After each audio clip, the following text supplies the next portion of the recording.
Today on the Gospel Cast, we will have a conversation with Faith to Faith's Global Mission Director, Kyle Duba. He's home for the holidays from Poland, and he's brought a special Christmas present for the rest of us. I know by the time you listen, Christmas will be over, but for those of us who are getting ready to celebrate the birth of the Lord Jesus Christ coming to planet Earth, we also get the gift of a young man named Felipe. That's not how to say his name, but I always add a little spice to it. He's going to share what it's really like in Poland working with Kyle and what Kyle is really doing over there, you know, with the support that we send. So these mysteries and more will be revealed today on the Faith to Faith Gospel Cast. Stay tuned in. Welcome to the Faith to Faith Gospel Cast, where we talk about all things related to God, faith, missions, leadership, side hustles, and what Jesus is doing in the next generation. I'm your host, Tommy Ashiro, and I want to welcome you to the program. If you like what you hear, hit the subscribe button and come back for a new episode each week. With all that said, let's jump into today's episode. So I'm here with Kyle Duba. We're going to start with him. We'll put the other guy, he's in the shot, but... Just pretend he's not here. Yeah, he's background eye candy, pretty much. So... Kyle is the longest ranking faith-to-faith team member outside of myself. I actually want to back up the clock because, you know, as we do this podcast from week to week, besides the cool people who will stop in here, guests that maybe you would have heard of before, there's some really great people that make this ministry work. Kyle's one of those great people.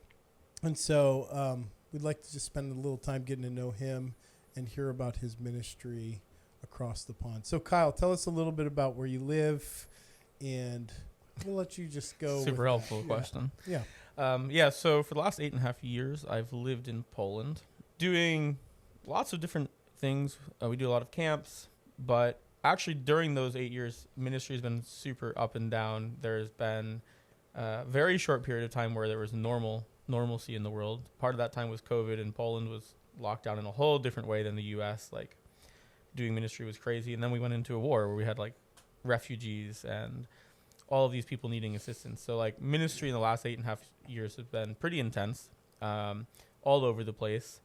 And probably only right now we're getting to a place where it's like, okay, this is probably what normal is like. And so, yeah. What do you like about it? Why did you decide I'm going to go to Poland and just set up shop here? There was a sarcastic comment made, and God had his sense of humor, and now I live in Poland. My first trip to Poland was in 2014. I was going for 1 week of camp, and it was a mission trip from my church that I did not want to go on, and I said no to 3 times. Why didn't you want to go on it? We were busy at Faith to Faith. Summer was busy. Didn't feel like going on a trip. Didn't feel like fundraising extra money for the trip, all of that stuff. And so I just said no. My friend from the church, who's the youth pastor there, like all good pastors, said, well, why don't you pray about it? What can you say except okay? So I prayed about it again, no. And then he said, well, we'll pay for you to go. And I said, fine, I'll go, but I'm not happy about it. I feel like so many of Kyle's prayers get answered when he says, no. And then someone says, we'll pay for you to do it. And suddenly God spoke. I still wasn't excited. I still was like, okay, you took away my final excuse, so I'll do it. But like, I wasn't excited about doing it. What is the indicator that God called you to go? Like, I saw that there was a need on this trip. Like, I'm not talking about moving, but just that initial trip. I saw that there was a need. The 2 people leading it had never been out of the country before. They didn't know what they needed to do. And so I said, okay, like, I'll do it. Like, I'm not super excited about it. But then within the first hour or something of being in Poland, I made a very sarcastic comment like, oh, it's not so different here. I could live here. Honestly, I took almost a year to make the decision. And really, we talked about it. I prayed about it. And we talked about it as he twists my arm behind my back. That's a lie. That's a lie. I wasn't excited about it either, to be honest. I don't want to get into all your business. I want to actually back up the clock even further. It's cool that you've been in ministry over 10 years, your entire adult life, but I want to understand the man behind the story. So I'd love to go even further back to just your upbringing and what it was like to grow up here in Connecticut and a little bit about your testimony. I'd like to hear that. I was born here. We lived in New York for a little while, came back to Connecticut. and sort of grew up in what my parents would say is like a Christian house. Why you say it like that? We prayed before meals, prayed before dinner, Gotcha. and that was the extent of Christian life. Went to, church on Christmas and Easter, and that was it. And I guess around when I was 12, when we moved back to Connecticut, I started going to church with my grandparents in North Stonington, and going to like the Wednesday night kids program and most Sundays. And so I got really intrigued, interested. I wanted to learn more. I enjoyed being there. Then I ended up going to camp at Berea. And it was at that... We're beeping out Berea, right? No, just kidding. We love Berea. Berea's awesome. And it was at that camp that I gave my life to Christ for the first time. That's we were awesome. Up in a mountain, watching the storm come in, and I was like, oh, okay, I see good, evil, I got it.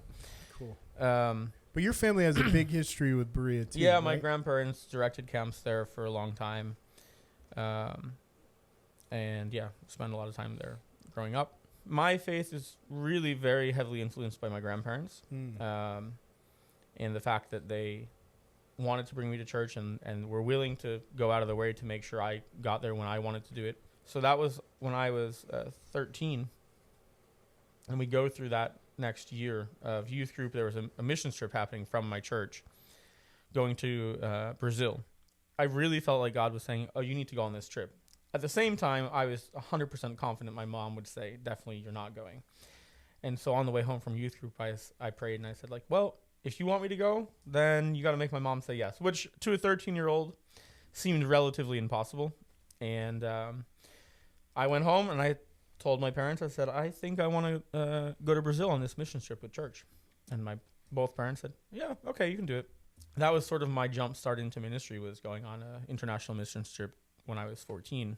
And in that same summer, I also served as a student leader at Berea. And that's really where everything got started. And I guess we met each other probably the fall after that, which would have been, I guess, your first event in Connecticut, One Shot, right? Yeah. Yep. I think that was the first one. Yep. Mm-hmm. And so I'm pretty sure you even came to youth group, played a guitar, sang, and said, why don't you guys all come to One Shot? Something like that. You came out and advertised with and that was the first interaction. You've had lots of hardship in life, and I'm not going to spell any of that out, but part of the thing that I want to tease out today, even though we'll probably have a few laughs and stuff like that along the way, and being partnered in ministry for so long, you kind of get to know people a certain way, but there's things that make you. So I'd love for you to maybe comment on some of the difficult challenges you've had. Yeah. So around that time when I was 13, 14, my parents' marriage started to fall apart. And so think by the time I was 15, they were going through divorce, which obviously is very hard. And, I have 3 younger brothers. So that was a really difficult time for us at home, for me individually. So wait, this is for me. So you come back to Connecticut at age 12 and then start going to church with your grandparents. Yep. They get you connected to a Christian camp and you go up there, and sometime in the next couple of years you give your life to Christ. Within 1 year. Within 1 year? Yeah. Wow. Yeah, when I was 13 I gave my life to Christ, and then by 14 I went on the mission trip to Brazil. Wow. So it was like it happened. So it's interesting, you kind of, those are really big milestone moments all in those young years, 12, 13, 14. Yep. Come to Connecticut, then come to Christ. That's kind of a wild order right there, too, because Connecticut's not a place that people are coming to Christ in droves, you know? Really. Come to Christ, come to Connecticut. First mission trip, and then hardship. Yeah. Yep. So in addition to my parents getting divorced, it was in the summer when I was 15 that I also started. I was working at Berea actually for the whole summer, and I started to feel very sick. And when you're working at a summer camp, you're really too busy to be sick, so I didn't notice what was happening. Right. But by the time I got home, I was like in a really bad condition. Had to start seeing a lot of doctors, and actually just like in that whole process of seeing the doctors, one night went to youth group, and just felt like some pop in my stomach, and I was like, okay, I need to go home. Got someone to bring me home. Something popped? That's what it felt like. It's not actually what happened, but it felt felt like that. I mean, that's the best way to describe it. Got home.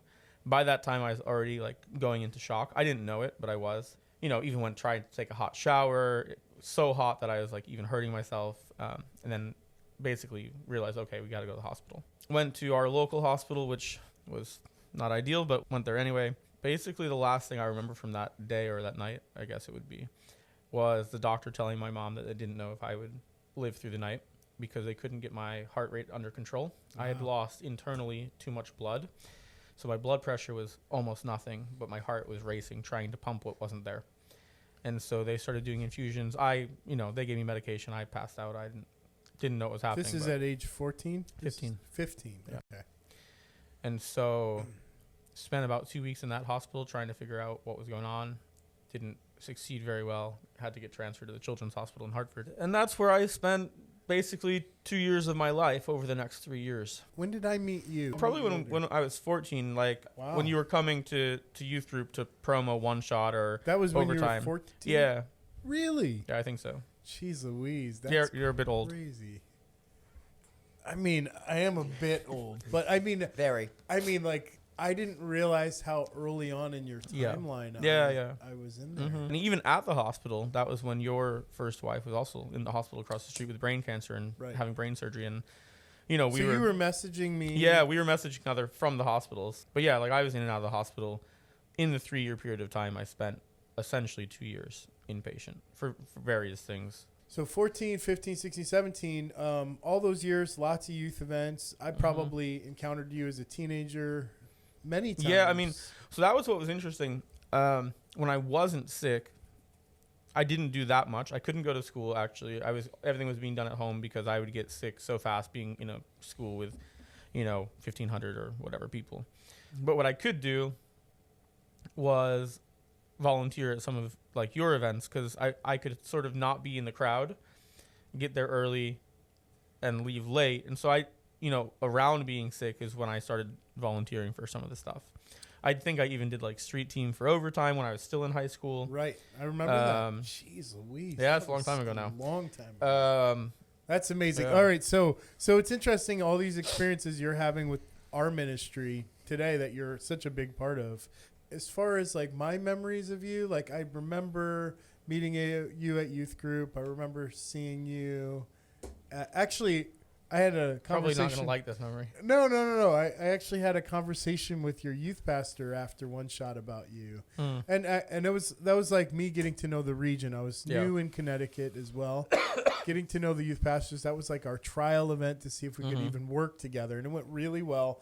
And at the end, part of that debrief was every youth pastor was telling me about the impact that the event had had on some of their kids. And so I remember one church is telling me about some of their student leaders and how they perceived it. And another one saying, oh, this kid came to Christ. And the youth pastor at your church said, I'm worried about this. Well, we had this moment where the power went out at the event, right? And we had to ad-lib. That's my big memory from the whole event, actually. Yeah, the power goes out, and we end up having Not the whole power, just the sound system. There were still lights. Yeah, okay. So the sound system goes out, and we're like, what are we going to do? And it's Faith to Faith's first event, so the few of us that were part of the team were like freaking out. What are we going to do?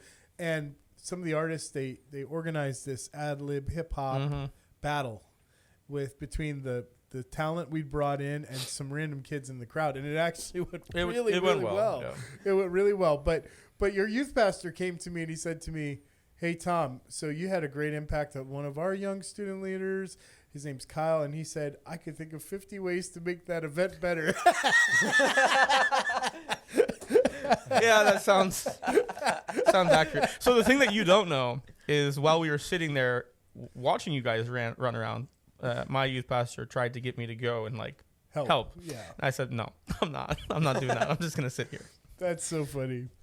But that sounds pretty accurate. So so even from a super young age, my early memories of you as a young man, even a boy, teenager, just very serious, very to the business, but also someone who knew how to do stuff, and we didn't hesitate to put you in student leadership any chance we got because you were capable, but we all joked about how serious you were. And to give context to that, because like as we smile about it and kind of have, and it's lighting up all kinds of memories of, and anybody who knows you, I'm really not remembers. that serious.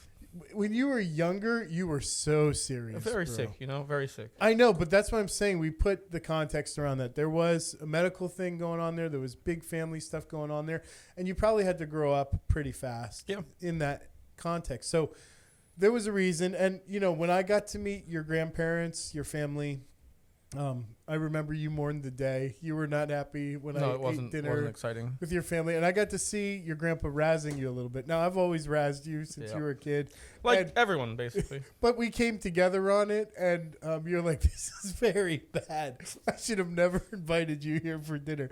But it was kind of like, I think that all of us who were like adults in your life at the time were like, the way to get Kyle to loosen up is to tease him a little bit, and then he'll soften.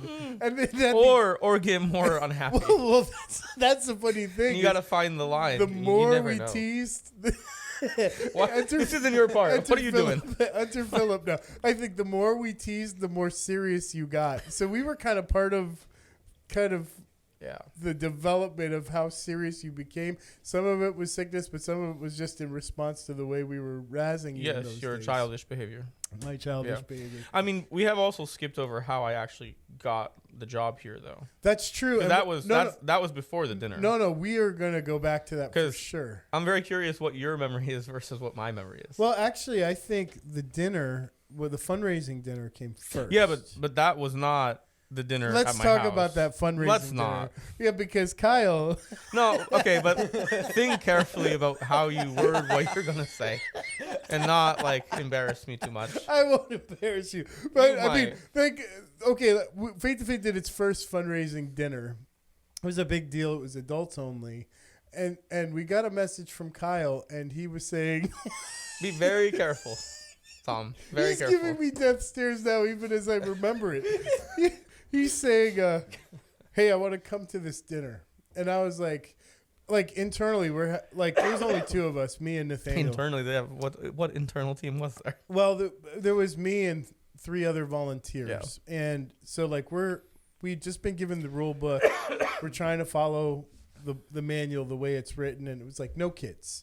So it's like, well, Kyle, this is not an event for kids. And we were really trying to find a way to say you shouldn't come. We were just trying to figure that out and follow the playbook to be successful. It was our first time ever doing something like that. And Kyle's like, well, I think I should come and I will bring people.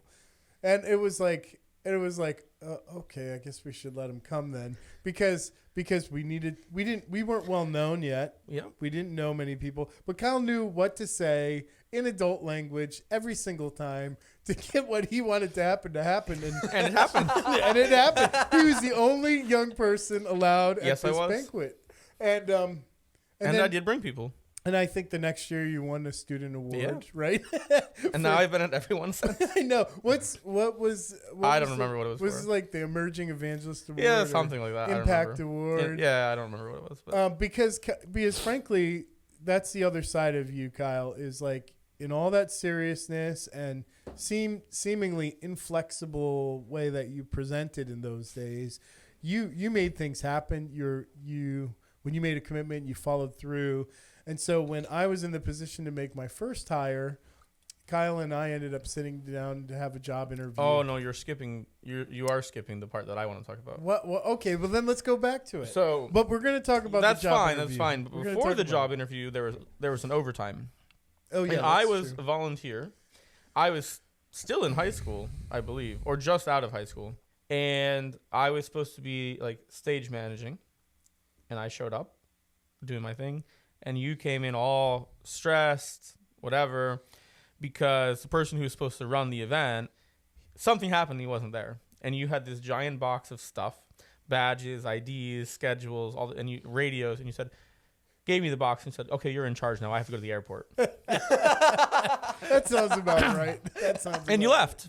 And so I went from stage managing to deciding what was happening to make the event happen. Yeah, that sounds about right. I mean, and when you came back from the airport and the event ended, you said, I'm leaving for London in 2 days, but when I come back, I want to hire you. And that's what led to the interview. There was a couple of I should have known then to run events away, in there. actually. Because there was the Transform event too, and that was right before my wife had Yeah. passed. So And that was when I was still in high school, actually. And it was at my high school. That so you event. were building trust. These were not random. No, but still, instances. for me, it was still like, Yeah. okay. No, I was You giving can't just give me a box and tell me I'm in charge. I don't know what I'm doing. But he did, and he did very well. I mean, the reality is that with each event that we did, you showed a level of competency that made me very comfortable with handing you things and walking away, including my wife was really on her deathbed. Yeah. And that 2010 Transform Be Exemplary event. And I it wasn't just an event. It was like a whole week of school assemblies and then a Friday night concert. So I was in and out of the house the whole week. Everybody knew she was getting worse.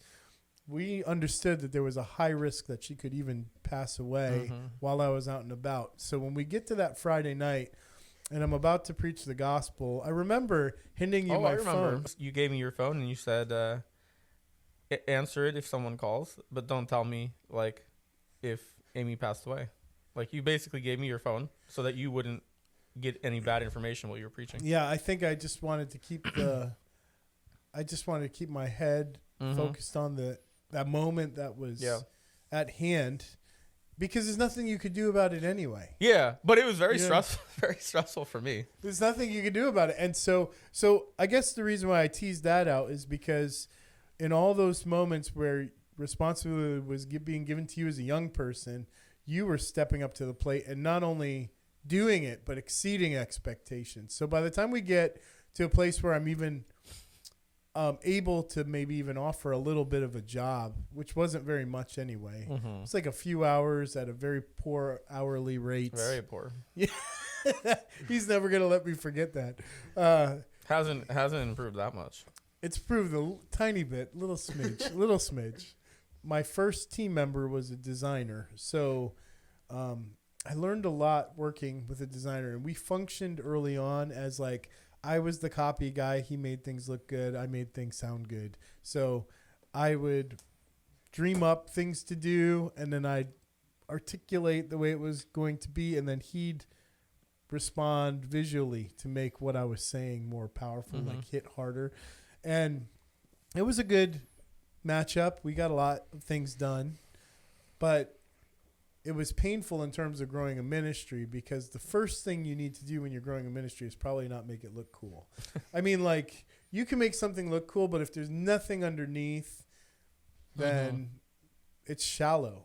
But on the other hand, operationally, there are so many things you need to do when you're growing a ministry, and the look and feel of the organization is important, but there are so many other things that are more important in terms of just making life work for everybody. So that's not to say that, our time with Nathaniel walking hand in hand with me was bad. In fact, the brand, the look and feel of Faith to Faith was established by him all those years ago, and we still use that brand today and have done things to even more rooted into our story and who we are. As a kind of an image of painting that image of what we want our ministry to look like. And he's very, very talented at that. But when given the option to do a do-over and say, in replace of the way we look, we have an opportunity to hire someone to influence how we work. And that was one choice. Like, it was obvious to me it was Kyle. So we set up a meeting. I think we went to Starbucks. All I remember is this little leather satchel. You having this satchel, and you walked into Starbucks, like, for this business meeting. We sit in the chairs. He's got his satchel, and I'm thoroughly entertained already because Kyle's all business. He comes in there. You're talking about a kid who's barely 18. Did you turn 18 at this point, or were you still 17? I was 18. All right, you're barely 18. He walks in with this satchel, and he pulls out one piece of paper. And that piece of paper is sort of like from that very first event he attended until that interview. It was almost like a foreshadow, because on that paper would be the game plan to make Faith to Faith better. As he had that thought as a 14-year-old kid at one shot, I could make this event so much better. Apparently, I didn't think it quite like that. I was nicer. I'm just saying, apparently there'd been many years to think about the ways that he was going to help make us successful. And he had it documented out. And it was like bullet pointed. It was very clear. Somewhere I probably even still have this paper. Hopefully not. I don't throw anything away. So Yeah. I look at this plan and I'm thoroughly entertained because of the age of the person handing me the paper, but also recognizing that the content on the paper was valid. And the only reason why I would even take that seriously is for the last year or two before that, you had been stepping up, taking real ownership when I'd hand you a responsibility and executing with excellence. And I want to say this to the camera with all the jokes and all the different things, antics for all of you who've known Kyle and I for years and years and years. Kyle didn't just step up to the plate. Like Faith to Faith is an organization because Kyle joined the team, period. We did not have a way to hire people. We did not have a way to track time. We did not have a way to even figure out how to pay people, frankly. I mean, there was just so many things. And Kyle stepped into that and made a process. Like he pulled his hair out as he did. He was angry a lot of the time at all of us as the team started to grow, because the team really did start to grow. And it wasn't because just you hired all creative people and there was just me. It's true. It's true. Kyle was the one administrator amidst many creative and artsy kind of people. And Kyle made it work, and we did a lot of great things together in that first season of ministry. Did I expect Kyle to stay on quite as long as he did? Better question is if I expected to stay as long as I did. Because I mean, if we reminisce that first trip that you brought me on. Yep. Okay. Which started badly from the beginning, like in the hotel where you snored so loud. Experience. And then stopped breathing, and I had to I literally got out of the bed to make sure you were still alive. Oh man! And you slept the whole time, the whole night, and I didn't sleep at all. And then we got on the plane at 5 a.m. and I was ready to chill and go to sleep because that's what you do on planes, but not if you're with Tommy Yoshiro, who then decided that next 6.5 hours on the flight. We were just going to work the entire time. Why not? Because it was 5 a.m. Yeah, well, I mean. And by the middle of that wonderful first trip, you had brought me to the point of actually having to write a resignation letter. I think I took some photos of you. It wasn't just pictures. It was most things. Let's insert this picture right here. Just of us on the plane doing that first plane ride together. I definitely have. It wasn't only the pictures. There was like the whole experience. And so even after writing the resignation letter, I'm still here. I think part of that was I'm a very experiential learner. So I needed to know where the line was. And Kyle, at that point in time, Kyle was so professional and so buttoned up that I couldn't see really where the line was. So I explored how far I could push Kyle before Kyle broke. And I think we did achieve that goal. We brought it so close to the line. And that was okay, we know where the line is, so we won't go there anymore. But I mean, in that exploratory phase, we did almost break it. So and since then I haven't really gone up to that line. I mean, I've come in the zone, but I haven't actually crossed the line. I might even put my foot on the line, but then I back off, right? Yeah. So sure. and now over a decade later, come on, I don't come anywhere close to the line nowadays. I don't live here anymore. Kyle moved the line to another country. But we have a 6-hour time difference and several thousand miles between us. All right, but let's honestly put this in context because it sounds dismal. The reality is, for whatever reason, Kyle and I partnered up, and it's been a thing ever since. It doesn't really matter what country he's in. It doesn't really matter what's on the agenda. We've stuck together. I've looked out for him. He's looked out for me. we've had to figure out relationally how to make that work, as any good relationship needs tending to. Yep. And it was hard fought. There were times where we didn't think we were going to make it. Mm-hmm. But in the end, we established a kind of teamwork and a friendship that has gone on over 10 years. And that's a super special thing in this day and age when things just tend to break down. Now, one thing that never occurred to me, but as I look, and I know we haven't really dove into the program of ministry, which I suppose we can do some of that. But I want to kind of keep pulling this relational thread, because I didn't realize it.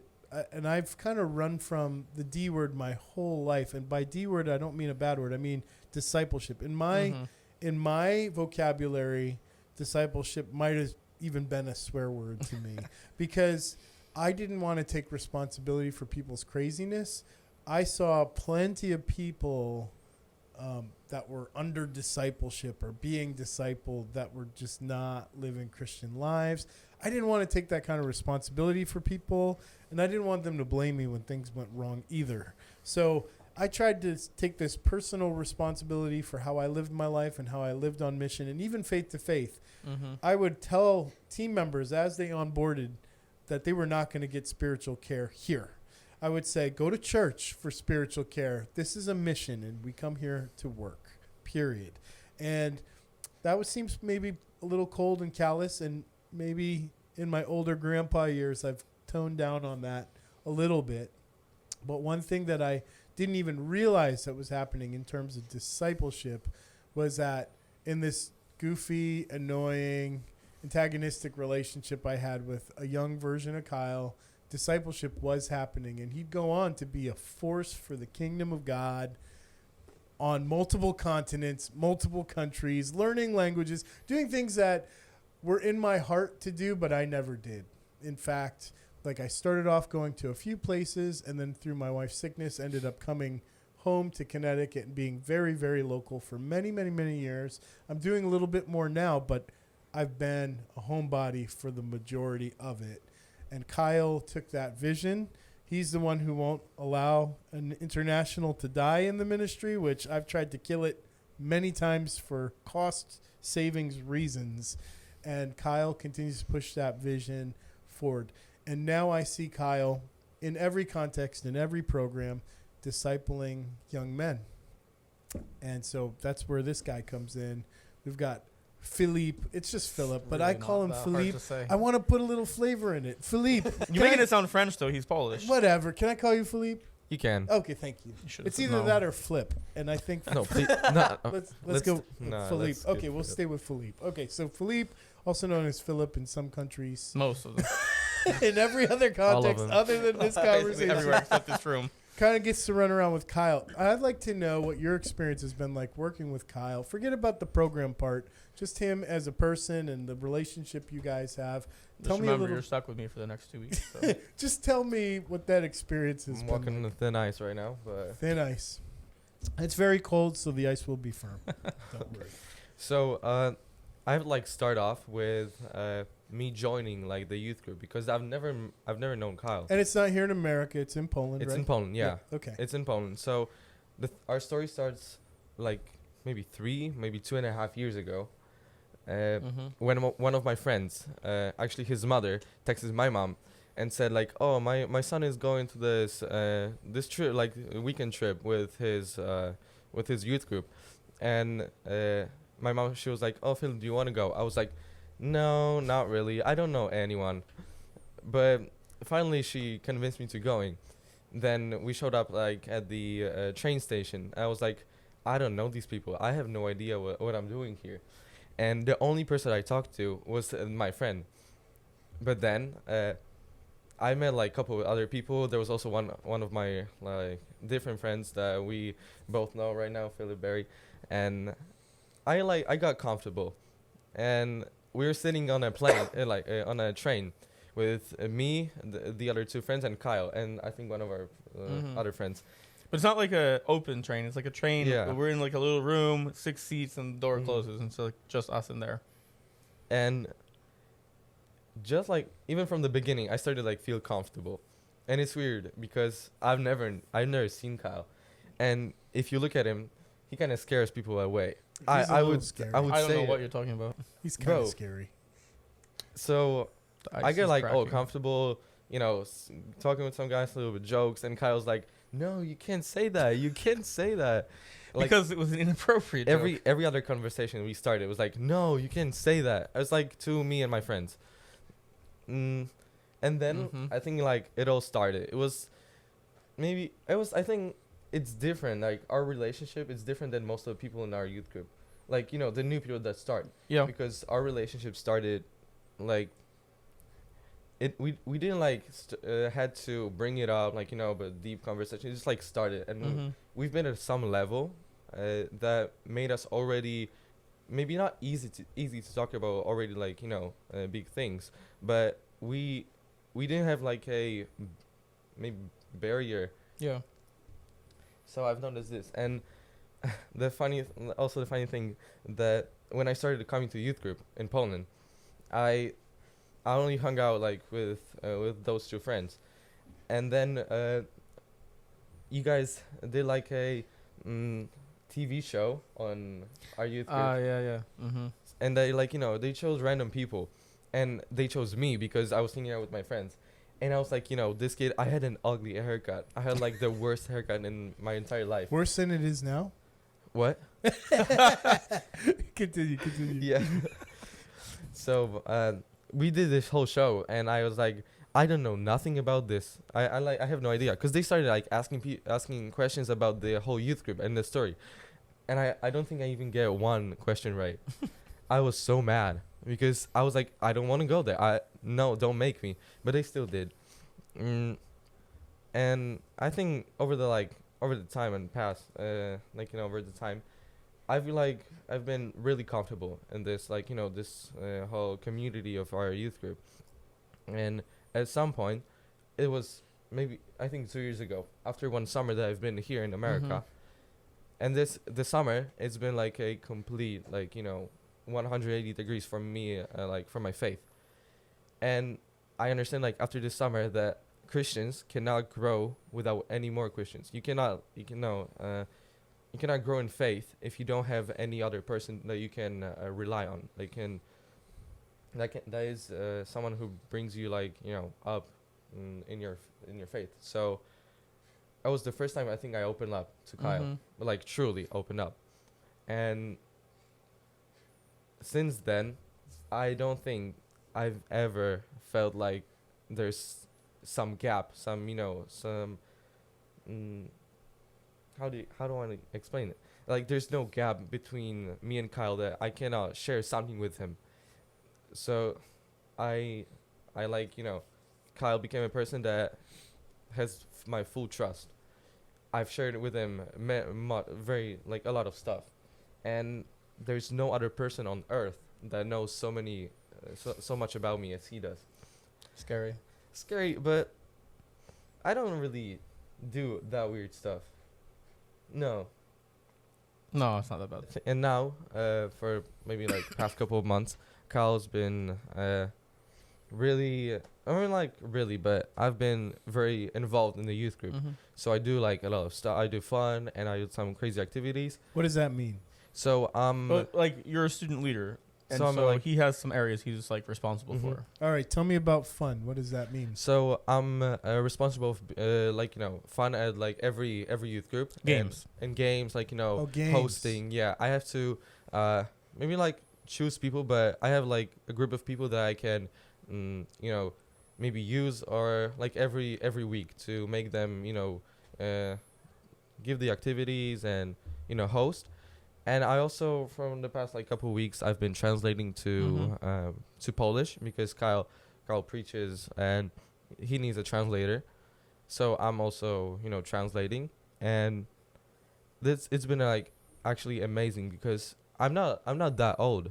I'm still a kid, and he's already involving me in a church and in the ministry. And it's very important right now, especially there are so many young people that need to hear the gospel and need to see the difference between a Christian teenager and non-Christian teenager, because there are many I think it's like right now in the society, it's normalized that youth don't care. Like most of the youth don't care about any spiritual world and any faith. So it's nice. I mean, it's nice. It's very important to involve the youth to actually serve and to be very responsible in faith.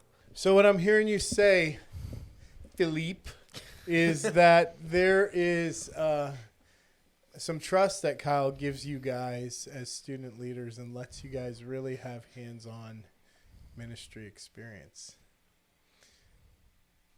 That's also like a question. Okay, yeah. So yeah, I think I'm certain that Kyle, like from a third person, like if you look, you just go to youth group, you don't know anyone, and you just look at Kyle, maybe he doesn't like really give a vibe of a like a how to say it, like a spiritual, maybe very caring, like a loving person. But once you get to know him, the trust, like the love, it's like levels up, and I'm absolutely sure that everyone who knows Kyle and who's maybe opened up to him and had many conversations with him got that feeling of such a loving and caring person. What are you laughing? What are you laughing about? Would you say that Kyle's like an M&M? What? Hard shell exterior, but soft and gooey on the inside. What kind of M&Ms are you eating? M&M's that have been Not soft on the inside. I think Kyle's more of a like M&M with a nut inside. With a nut inside? Yeah. That's even harder.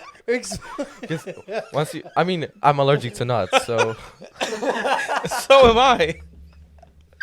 But when you think like oh, it's so nice and stuff, but then you hit the nut, it's like, oh, it's. I don't think this is the right description. I don't know. It's like Tom's trying to say like from what you said, like the maybe out. I think I got the question wrong. The maybe outward, like I'm like an M&M. He's comparing because like it has a crunchy shell, but inside apparently in his world they're soft. And you're saying like once you get to know me, especially if you kept them once in you your get to pocket. know me, Dude has the glasses off. once you get to know me, like I'm very caring. That's what you said. Oh so like yeah. outwardly a little bit, hard. Like well, we don't know, but inside, once you get deeper in, then caring.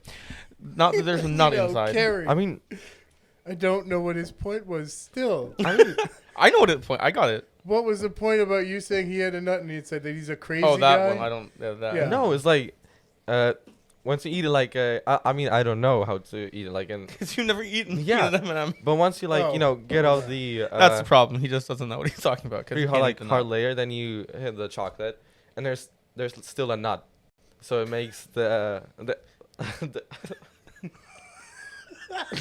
how am I supposed? Wait, But what if? I'm know. not sure what your point is. well, like I know The hard outside layer, the soft chocolate, and there's still like you cannot bring like you cannot break the barrier. So like Kyle stays tough. He never like, oh okay, I'm soft, I'm nice. He's always tough. So even though in a positive way. yeah. Why didn't you just say, you said there's a hard shell, but then there's a soft interior. But in the middle of that, someone threw a screw in. You broke your tooth on that screw because you didn't realize that at the bottom of all his soft things after the hard things is really just something so hard you can't break, and it's just going to break you. It wasn't better, your description. I just feel like... I don't know. You guys started with Like some maybe- M&Ms. I don't know. maybe- I was trying to make a point. He was working off your M&M. Okay. Maybe I will try to explain it in a way that I Safe. feel comfortable with. What's happening up there? I don't know. So, yeah, okay. Hard exterior, sure. Tom, are you good? I'm not sure you are. I'm good. We're using your analogy Yeah, of the M&M. please Soft continue. interior, which is not like a real M&M, but in your world, fine. Mhm. And I would say what he's saying, despite that, like, I I am still true to who I am. Like, and I'll spin off of it maybe because like I've been asked many times, for example, at camp, why do all the kids like you? Because I'm actually the one who like is most strict. I'm enforcing the rules and all this stuff. That is very true. The thing is, I think that sometimes people like knowing that they can expect what will happen. Like, yes, I can be nice, caring, loving, all of that for sure. But like at my core, like I'm not really changing. Like if I say this is this, that's what it's going to be. So if this is the rule, you know, we're going to have to deal with that. And so like students, whether it's a youth group, whether it's a camp, whatever, they know to expect the same thing from me. Like if I say I'm going to do this, I'm going to do it. And they like me. And it's actually pretty surprising even to me because like, why would they like the one who's like the most strict, you know, most enforcing the rules? And I think it's that, you know, what Philip just said as well. Like, I don't change that much. So if I tell you, you know, this is what I'm going to do, that's what I'm going to do. If I say, like, this is the rule, I'm going to, like, without a lot of discretion, like, say, okay, well, you broke the rule, so there's a consequence. And I think that people like that, I don't know if you can say steadfastness, but, like, this sort of unchanging core, like, let's say. Because in reality, in the world that we live in, people are very changeable. Not necessarily if we're talking, like, Christians, but, like, in the general world, like, you can't always trust what people say. Someone might make a commitment and just do something totally different. But like and not only, but you know, I'm at the core, I don't change that much. Like I just am who I am. Steady. Yeah. Steady. Hard. Or like a peanut M&M. Which is different than the shell. The shell is closed. Can't get in there, you know. And then you get inside, there is a little bit of a mushy, chocolatey. Your M&Ms are really weird. I prefer Skittles. Well, they're just better than M&Ms. Yeah. Terrible for your braces, though. I know, that's why I'm not eating them. Yeah, that's fair. Freeze-dried Skittles. I'm not sure that the Mott's fruit snacks The are Mott's that are much way better. worse. He's an But I love addiction. them. You have an addiction? But only when Let's I'm in the talk States. about that. Oh, only in the States. Got it. Because Well, we don't all have- of us are addicted here in the States to something, so I think that's probably, you should leave as soon as possible. Just, I mean, yeah. For your own protection. For your own protection, yeah. Steady Kyle says, yes, you should go. All right, so we talked about so many different components of discipleship. I think it's interesting that for me, I tried not to major on discipleship. There's some values in there that seem to transfer in faith to faith from the way that I worked with Kyle and gave him responsibility to the way that he's doing this in mass. He's mass producing discipleship by giving you guys responsibility. It's super exciting to hear that, because if we have even 10% of you guys come back with the loyalty and the drive and the longevity of Kyle, then we're putting all kinds of really great players on the field for the kingdom. But there are things from your early life that you really liked. And I was trying to make a list of some of those things that maybe are components of who made you Steady Eddie, peanut M&M guy that you are today. You know, camps. You love camps, and you have like this legacy of camps in the Duba family. Mm-hmm. You like events. Yep. You like missions. I mean, these are like the big three within work satisfaction. And then within that, we have a different role in it. Now, granted, my role has changed a little bit over the last, 10, 12 years we've been together. But I was more on the speaking side and the ministry partnership side, relationship side. And you kind of majored in engineering, logistics, audiovisual. When I started coming to church with my grandparents, one of their friends, he's an audio engineer, worked at a recording studio, and he was doing sound at the church and started teaching me when I was 12, maybe 11. And by the time I was 13, I was already like doing sound by myself on Sundays and stuff like that. And so I just got a sort of passion for that, which unbeknownst to me would turn into like a potential career and quite useful. And so also around the time when I finished high school, it was actually that guy's son who said like, hey, I'm working for this audiovisual company. We're short a guy. Can you come? I'm like, yeah, okay, cool. I wasn't like looking for it. Wasn't super interested in it, but I said yeah. And then they basically brought me on as a contractor, and I started doing, professionally, sound engineering, lighting, video, and eventually just producing the events, managing the events. And so I was doing that, and it actually helped enable me to do the work with Faith to Faith, because in the early days, as Tom mentioned, the hourly rate was not high. And so the hourly rate for the audiovisual company was quite good. And that allowed me to do the ministry well, saying yes or no to doing different stuff. And that was super transferable to what we're doing at Faith to Faith, especially at that time, because we were doing our own events. And really enabled me to be like, to be able to be on top of our AV teams and all the people we brought in. I'm like, nope, that's wrong. Do it this way. I want it like this. Because I was seeing on a weekly basis how it's happening in the professional world. And it allowed us to really be able to keep our standard really high for what we were doing, because I had that cross training basically between professional and ministry world. So now you get to tell officially for the record, like some of these different groups that you've served over the years, not the Christian ones, in the secular context. No, those are secret. No, come on, tell a couple of them. Tell a couple little secrets here for us. For example, who are you talking about? You get to pick. If I tell that, I'm blowing your secrets. Like some of the cool events that you got to do. Yeah, so we had events with like Bon Jovi, Michelle Obama. That was actually really annoying. It was cool, but it was annoying. So much Secret Service stuff to get through. Yeah. Another potential career you could have gone into, Secret Service. Probably not. And yeah, I mean, there was the thing with the nuns. The nuns. There we go. That's the one I wanted to hear about. I mean, they're not famous. They're not famous or anything, but tell me about the nuns, Kyle. So the thing is the guys at the audiovisual company knew that I was a Christian and that my background, and so most people in that world are not. Most of them have a very foul language, drinking, smoking, all that stuff, and so there was a few different events that happened that were, they were bidding on, and they were Christian events, whether Catholic or whatever, but like they were under that banner of Christian events.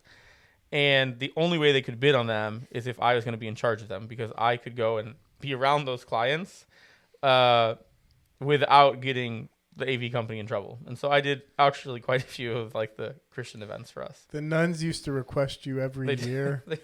And I said, Kyle, maybe this is a great place to meet a woman. Because, I mean, none of those ladies are married. Yeah, and not going to be.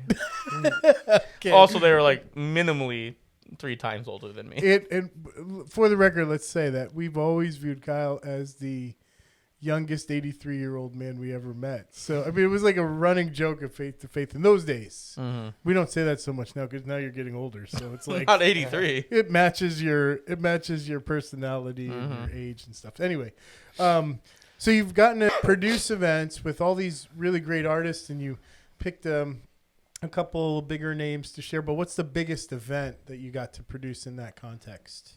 In terms of number of people? Yeah, like number, size of venue, that kind of 45,000 at a stadium. Wow, stadium events. Yeah. Coming into Faith to Faith really was like a more humbling pathway to take. So humbling.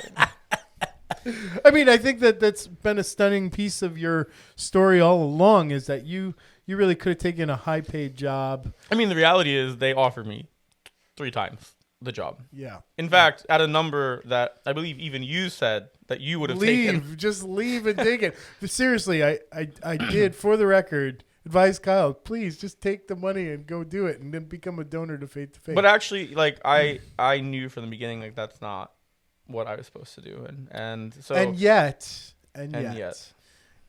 so much of your world has moved towards this, doing events and camps and missions. And so it's not preemptive to say it here, because by the time this airs, we'll be talking about it. But Kyle's following in my footsteps with the Global Network of Evangelists. We just signed a contract for you to produce large-scale mass evangelistic events all over the world. It's pretty exciting. But you've carried these things. Praise God. You've carried these things through your career. Camps, your love of camps. Like, you went to camp at Berea as a kid. Mm-hmm. You changed teams. No, I'm just kidding. We just didn't do things with Berea at those days, but Hung out at Lakeside for a while with Faith to Faith. Lakeside Christian Camp, we built programs for Lakeside for many years. I mean, we had lots of interesting moments with Lakeside. Yeah, and having to fix things. But I mean, that's where I learned how to do camp ministry as well. Mm-hmm. And then you went off to Poland, and let's talk about moving there and developing ministry over there. When you went and made it your thing, at first it was just supposed to be a sabbatical, some time away from this team to like learn and do some things. But then it became so much more than that. So I didn't really know what to expect when I felt God telling me to go to Poland, and my whole interaction with Poland as a country was summer camps. So like I was not sure what was going to be happening outside of camps. And so, we did that first. I moved in April, so that was right before camp season. We did that first season. Quickly, I found out like, there is things to do in Poland after summer. Youth ministry, youth events, and different stuff like that. And so, I think we've really been able to build even a brand in some sense there of quality. Like we're known for doing quality events and things like that in camps. Including Faith to Faith, like because that's a part of it. And I mean, if you think of back, you were there at the first regeneration camp in Poland where we had like 30 kids and it was tiny and painful. And now we have like this past summer, we had a waiting list of like 30 kids and, people are registered and it's done within a few weeks. And so like ministry in Poland is interesting for sure. Less than 1% of the country is Protestant. And so we are definitely the outcasts, so to speak. It's a very Catholic country, and you often combating that in some way. But it's also very rewarding, what we're doing. We had different youth events. Now we have different partnered events with other youth groups or other ministries. So whether that's doing something like our end of summer conference camp type thing called Becca, where we have people come, teenagers coming from all over before they go back to school to try to like get them spiritually prepared for going back into that school world. And, through the different things happening in Poland, whether it was like COVID where we had to figure out how to do youth group online or hybrid, or the war in Ukraine, which saw us receive an influx of people where we had to start doing one of our youth groups, we had to have youth group essentially in 3 languages, English, Polish, and Ukrainian, to meet the need of the people we were serving. That's crazy. All right, let's stop right there real quick. So, I mean, when you went to Poland for the first time, you didn't speak Polish. No. So how much did the language barrier play in terms of getting established over there? How were you able to have meaningful so that's actually it's interesting because it was it was like the final maybe sign from God that I was like, okay, this was the decision that God wanted me to make. And that's like, anyone who knows me should be able to assume that going into a country where I don't understand what was happening would cause me a lot of stress or displeasure, because I like to know what's going on and I like to influence what's going on. Maybe be a little bit in control of a few things. Just a few. Yeah. So I was kind of stressed about it going in, but within like the moment of landing in the first weeks, I was like totally okay not understanding. And that was like the final sign from God. I was like, okay, this is where he wants me. And so the nice thing about Poland is, for the most part, if you're working in the right areas, people speak English as well. They have to learn English. So it allowed me to have like the ability to use English at first. And, still a lot of us like speak in English. Even at youth group, most kids want to speak English with me because they want the practice. But, over time, over a few years, I became more comfortable with the language. Comprehension, of course, is pretty good. Speaking. What do you say, Philip? My comprehension I is agree. good. My speaking is unique. My accent's not bad. My grammar is really trash. Entertaining. It's entertaining. My grammar's entertaining. Yeah, my grammar's entertaining. But like in all honesty, compared to some other Americans that we know, like I don't sound so weird speaking Polish. His grammar in English is sometimes entertaining too. So that's a universal thing. Look at he's like, shut up. All right, so that's all right. We won't pick on the grammar, but I mean it is kind of amazing. It's also like one of the hardest languages for English. It's very people to hard. learn. It's in the top 3. How many letters are in your alphabet? We have 26. So why are you looking at me? It's your I don't language. remember. Like, wait. He doesn't remember. They're doing a great job remember. teaching in school. We'll do this a different way to make the point you're trying to make. okay. How many ways in English are there to say like the number 2? 2, 2, 2. No. 3. No, like not spellings, just the number. So you have 2, second, Oh, I see. Double. I thought you Double. meant, okay. anything else? Pair? Deuce. A pair? Where? A pair. That's not a word, Tom. Deuce. No. Deuce is a word. So let's say there's Deuce is 2, bro. Twice? fine Maybe. twice. So we have like what, 6, maybe? Dose. That's Spanish. Oh yeah, that's So right. let's say In America, let's just pretend there's 6. Okay, there's 99 ways in Polish. What? We don't use them all on a daily basis, but we're definitely easily using around 15 to 20. No way. Yes. Why? Why don't you give us some examples? Dwoje, dwóch, podwojone, dwa. Like this? Yeah. I don't know even them, all of them. Yeah, that's the thing. Even Polish people don't know all of them, but there's 99 ways. So, like, it's a hard language. There's endings. There's so many endings depending on the situation. Even your name changes. So, like... I'm still thinking about the Kailusha? twos. No, that's not a name. Kailusha? So, like... No, it's not a name. No. But to say my name, you could say... Kylik? No. Oh, that's Ukrainian stuff, right? Those are nicknames. Oh, Kylik. But, like, Kailovi. Kailovi. But you have to change the ending. Kyla? No. Oh. For Yeah, the sentence. You can use Kyla. Kyla. But not in the way that he said it. Buty I've heard Kyla before. Yes, and so like even your names get changed in the context of the sentence you're building, and so it's like That's crazy. It's crazy. Give me some more examples of other. Let's names move on. with Kyle. Kailovi, Kyla. Kylovi. Kailunia. There's no I like Kyla. Kylovi because the word love is Lovey. in there. That's Kailovi. not. Nobody calls me that. Kylovi, No, your future wife. Kailovi. You're Kailovi. just not hearing what he's saying. I'm hearing just fine. He said No, Kyle Lovey. no. He said Kyle Lovey. Can you say it again? Yeah, Kailovi. Kailovi. Kyle loves it. Ovi. Like Kyle loves it. there's a Kyle V. Lovey. You gotta clean your ears. You're missing some I key. heard just You're fine. missing some key All right, pronunciations. give us some more. Give us some more. Okay. More. I don't know There's if no there's more. any There's more. enough. Kailusha. That's not a Polish thing. And it's not actually like a required ending. It's just Kylik? nope. Who did that one? Bartik says it. Bartik Kylik. says Kylik. But it's not like, so that's not an ending thing. You can also make names in Polish sound like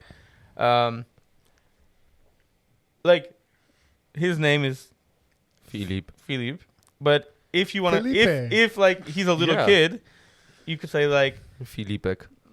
like, so you can make the name sort of Actually, like, my Show name, was close with yeah, Felipe. but my name is not really good for it. it's not, but you can Because do I it. only have like two options. Like Filip is like a formal one, and Filipek is like, you know, informal. Informal. All right, so we'll go with Felipe. I mean, because it's No, like splitting the please. difference No, between no. Philip and You don't have Felipe. that kind of relationship with him. I've been calling him Felipe for this whole last podcast. So just throwing a K on the end is that Felipe. Sorry. It's Sorry there. about that. It's all there. But He's yeah, like, so dang it's, it. the language is Weird, complicated. but I love it. But he loves it. I He accept it. I think. I mean, you moved there. You're probably going to marry a Polish girl. Didn't move there for the language, I promise you. Is there any girls that Kyle's dating over there that we don't know about? No. I don't know. Well, I mean, what do I you don't know? know. You don't know? No. Because all of us in America want to know when Kyle's going to get married, and we're like trying to figure out Let's move on. if there's a Polish girl in the picture. No. Let's I mean- move on. Come on, man. We're moving on. Next question. I mean, okay, let me ask you. No. Hey, Topic change. are there possibilities of people Kyle could be marrying from the girls that you see? No, not that I know. But there was You one time. see There was the one daggers time. in the eyes. There No, it is. There Right was one there. time on our youth group that There was what? You mentioned something. What did he mention? We need to know. It was like His grandmother specifically. No. Go ahead. you mentioned something. What I did mean, he mention? Not. I don't know Can if you explain? he didn't say any like particular person, but it was like, oh, maybe like there will be some girl or something. It was just easier to say maybe to get them to leave me alone. And that works because over Actually, here, yes. Actually, that would we open kind the of believed door. it. You believed it. Either because way, he's so steady like a nut. I mean, mean, he's, I don't know. He's- I live in Warsaw and he lives in Ostruda for like. oh, so they're the only for half the week. Yeah, that's true. I want to talk just a little bit about Ukraine. Yeah. You know, we kind of let in there. I mean, it's interesting because in this ministry, some of the coolest things that have happened in this ministry have been quite by accident from our perspective. Mm-hmm. I can think of what we're doing with prayer and ministry prayer stewards, like that whole thing that we have going on with prayer, which we'll talk about that in a future episode, was almost off like a job firing. Like that Yep. shouldn't even have been a thing. We're discovering now things that we do with the local church, including in Poland, that one day we just kind of pick our head up and Mhm. recognize, oh, we've done this in 3 or 4 other places, and it wasn't an intentional thing. Yeah. Ukraine, I think, also fits this bill. Like everything we've done there, it's not like we didn't have relationships, but Mhm. we didn't intend to get involved in a war-torn country. So can you give us a little backdrop framework and Yeah, I mean, yeah. Faith to Faith through me had been involved in several Ukrainian camps that we were running in Poland for a few years. And then COVID hit. We had to skip a year. 2021, we took over the camp, and we couldn't do it in Poland because we couldn't bring people across the border because of COVID. And so we, a team of us from Poland, and actually you and a team from the States, flew over to Kiev, and we met up and ran our camp there for Ukrainians. And I was back in Ukraine that December into January. And by that time, there was already like sort of whispers of something is going on. You know, Russia's going to do something. And people weren't taking it super seriously. But I did even remember having a couple conversations with some of our, you know, teenagers that we had worked with for several years. Like, oh, you know, if anything happens, like, let me know and we'll try to, you know, take care of you or whatever. And a month after I left Ukraine on that trip is when the war started. And my phone rang at 5:30 or even 4:30 in the morning. And it was a student from one of the camps calling me to say, like, rockets were going over my house. Like, can you guys help us? And I was like, probably, like, yes, like, we need to let me call some people. We'll figure it out. And so I waited a little while because it was too early to call people in Poland. And, you know, really, I called the director of a Struda camp where we do all of our stuff, and we're, you know, partnered with them, and said, like, hey, can we open up the camp? You know what's going on. Like, can we open up the camp for some of the people that we're connected to, like Faith to Faith, but also a Struda camp is connected to. Yeah. I talked to the other person who was partnered with us at the time, and like the three of us said, yeah, okay, we're going to open it up. We did not intend to open a refugee center. We intended to open up, you know, what we had to take, you know, a few people that we knew. And the first bus came within the first 48 hours. And almost all of those kids had been to camps with us. And it was a bus of 32 people. 30 of them were kids under 18, and 2 of them were adults that chaperoned them to Poland. And so that's what started, you know, Faith to Faith, Ostruda camp being involved in having a refugee center. And we filled up very fast. We were coordinating transportation in and out of Ukraine to other places to us. We were coordinating putting people, when we ran out of space, into families' homes who were like Polish families who were willing to take in Ukrainians. And so at the height of it, we had around 200 people living on the property, and 115 of those were under 18 without their parents with them. Their parents stayed in Ukraine to fight or to help or to take care of people. And so we became like de facto parents to these kids and teenagers because they didn't have anyone. So it's everything from like, okay, you need to start wearing deodorant, or like how to shave. Like those conversations happened. We had boys fighting over girls, like, you know, normal stuff. Oh, you don't have any clothes. We need to go buy clothes. So all of that, plus the trauma of going through that. And, I remember several times when a plane would fly over us, even if it's just like a normal commercial plane, like some little kid would come and like run and grab onto you because they were afraid that it was going to drop a bomb on them. And so it was intense. It was like we had to provide everything instantly. Food, diapers, baby food, formula, clothes, games, activities. You can't have people like doing nothing because they get bored and start, doing stupid stuff.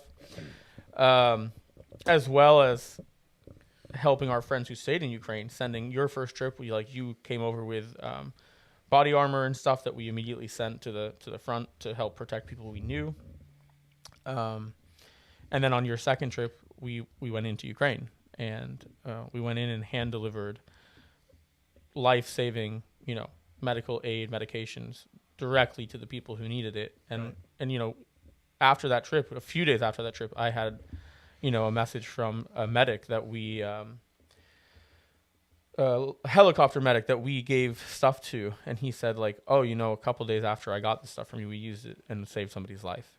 And Crazy. So like we got super involved, unintentionally involved, maybe. Like it was just like, yeah, we can take some people, and it became a whole thing. But really, I feel like we did what God was calling on us to do, and yeah, it's kind of interesting too, and then you and I started going into Ukraine. Mm-hmm. It's not like we are a action adventure seeking ministry in that sense of it. Mm-hmm. There are others that Yep. set themselves up to do that kind of stuff, but it seems like we seem to get positioned into places where even though we're kind of about what we're about, God uses our little outfit to help connect the dots for some folks.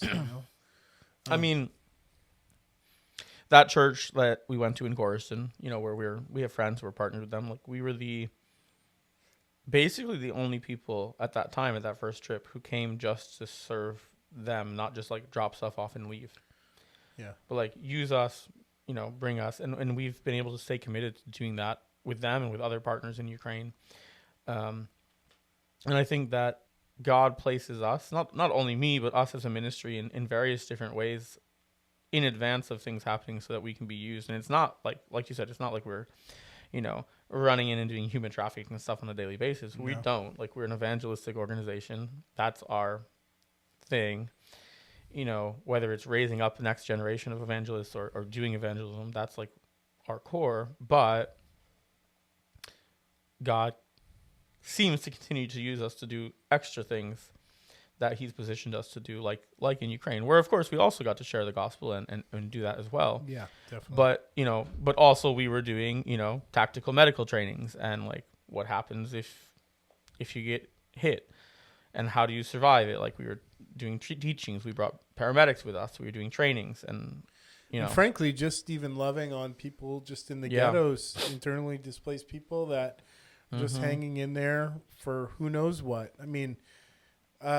You and I remember we went to that village, and I think it's really interesting how even in these horrible situations, our solution to this is to spin up a camp, because it's like we go like pretty close to the Russian border, close enough we can hear bombs going off. Oh yeah.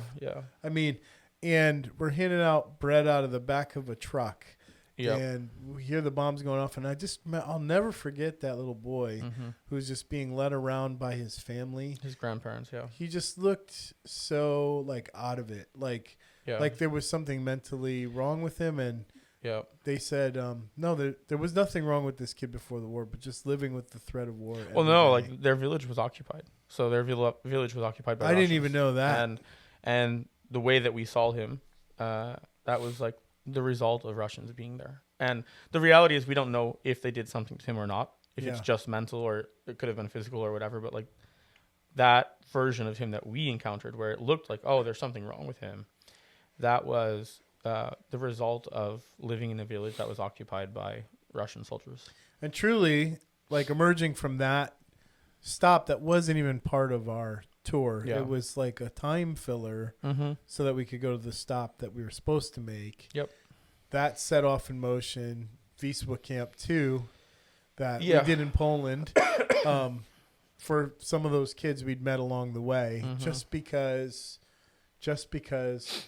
our hearts were stirred just by being around those people affected so deeply. So again, like, it didn't change the mission of Faith to Faith. Like, we're still about the gospel. We're still about young people. But how can you turn away when you see your friends, people you meet along the way hurting so much? And frankly, and this is something we joked about a lot, how serious Kyle is, how much older he's always acted. But when I came home and people were like, how's Kyle dealing with all this stuff? He must be having such a hard time. Your mom had passed away during this time period too, like where things were not quite at the beginning, but yeah. But as we went into it, and I'd say like a year and a half ago now. I'd say to people,